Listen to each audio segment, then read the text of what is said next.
18 మంది వచ్చారు.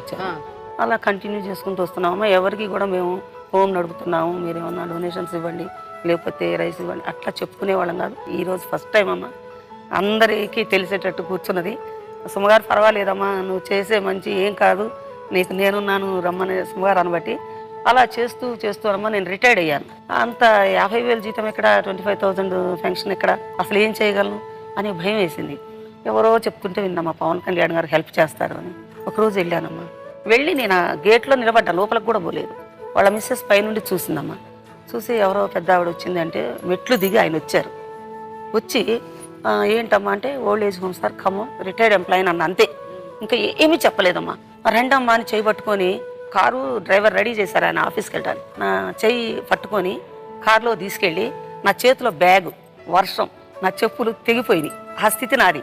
ఆయన కలుస్తారని నన్ను తీసుకెళ్తారని నేను అనుకోలేదమ్మా. అలా వచ్చి నా బ్యాగ్ ఆయన సంఖలో పెట్టుకొని నా చేయి పట్టుకొని కూర్చోమ్మని కూర్చోబెట్టుకున్నారు. ఒళ్ళంతా తడిచింది, శారీ అంతా తడిస్తే హీట్ వచ్చేటట్టుగా కారులో వేశారమ్మా.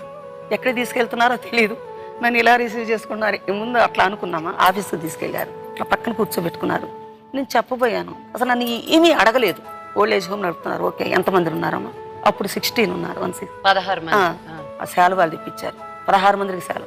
అమ్మకు మంచి శాలువ, అమ్మ నువ్వు చలిగా ఉంది కప్పుకొని కప్పారు. తర్వాత అమ్మ కాఫీ టీ నాకేమొద్దు నాన్న, నేను చూస్తే నాకు కడుపు నిండిపోతుంది అంటే, లేదమ్మా నువ్వు తాగితే నేను తాగుతానని ఆయన స్వయంగా కాఫీ కలిపి నాకు ఇచ్చారు. తాగి లేదు టిఫిన్ చేయాలమ్మా, నాన్న ఇప్పుడే కాఫీ తాగా నేను లేదు సరే ఒక హాఫ్ అన్ అవర్ ఆగాక మీరు తిన్నప్పుడే నేను తింటాను అని. అమ్మ నిజంగా హాఫ్ అన్ అవర్ తర్వాత టిఫిన్ ఆయన స్వయంగా అమ్మ అని ఇట్లా మీద చేసి, నేను ఒక ఫోటో కూడా దిగలేదమ్మా.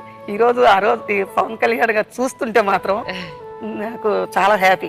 అంతమంది తల్లులు నువ్వు కాపాడుతున్నావు కదా, నువ్వు నాకు అమ్మవి, నేను నీ కొడుకుని ఎప్పుడు కూడా గుర్తు పెట్టుకున్నాం.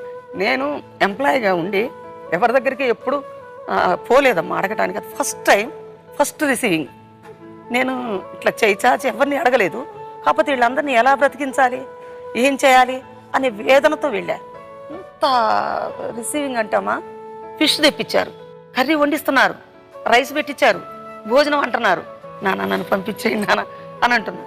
ఎందుకమ్మా మీరు భయపడుతున్నారు, నేను మీ కొడుకుని అనుకోని మీరు నాకు అమ్మ ఎనీ టైం రండి, ఇవాళ భోజనం చేసి వెళ్తే నాకు ఎప్పటికీ గుర్తుంటుంది అంటే, నాన్న ఇంకోసారి వచ్చి భోజనం చేస్తాను నాన్న అని వెళ్తుంటే వాళ్ళ పిఏకి చెప్పి 1,00,000 రూపాయలు అకౌంట్లో వేసేయండి అమ్మాయి అకౌంట్లో అంటే, నాకు అకౌంట్ కదా నాన్న Jesus old age home account ఉంది అన్న.